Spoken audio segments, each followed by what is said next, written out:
Across your expansive career in political risk, has there been a situation you encountered that posed significant risks across several countries or an entire region? Yeah, I would say that the 2008 financial crisis, where you had, prior to that time, political risk was a field which focused primarily on emerging markets.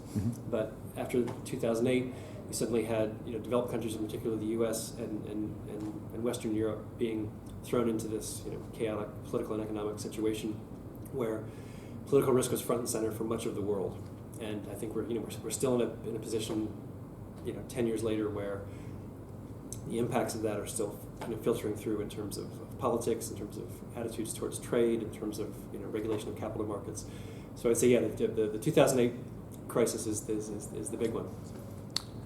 What do you see to be the most disruptive global risk event on the horizon, and to what extent are political risk firms already preparing clients for implications of such? Sure. Well, I think the biggest issue right now is global trade. So we had an era prior to the past few years where there was an increasing trend towards trade liberalization, and again, I think with the 2008 crisis and then subsequent political developments in Western Europe and the U.S., we've just had a sort of a political and, let's say, almost cultural pushback against certain aspects of global trade and integration.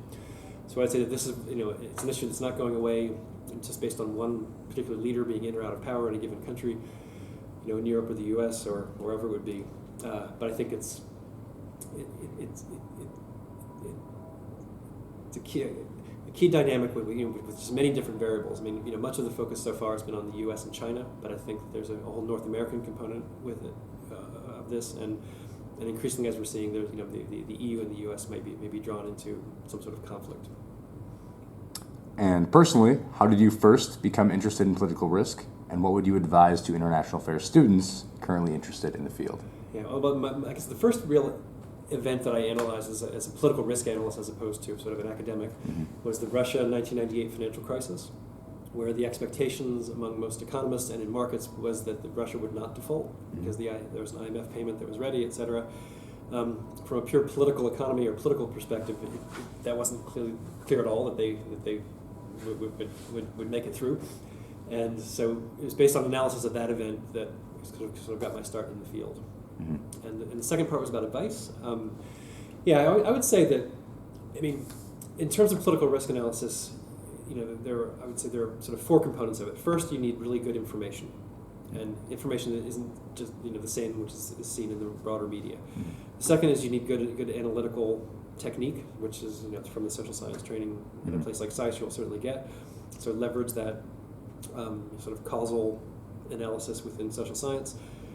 The third bit is you need to be able to make forecasts. So people in the markets care about what's happening next, not necessarily what happened before, or they care about what happened before to the extent that it informs what may happen next. So really be prepared to make forward-looking analytical calls, and then finally be prepared to communicate that in a concise and clear manner.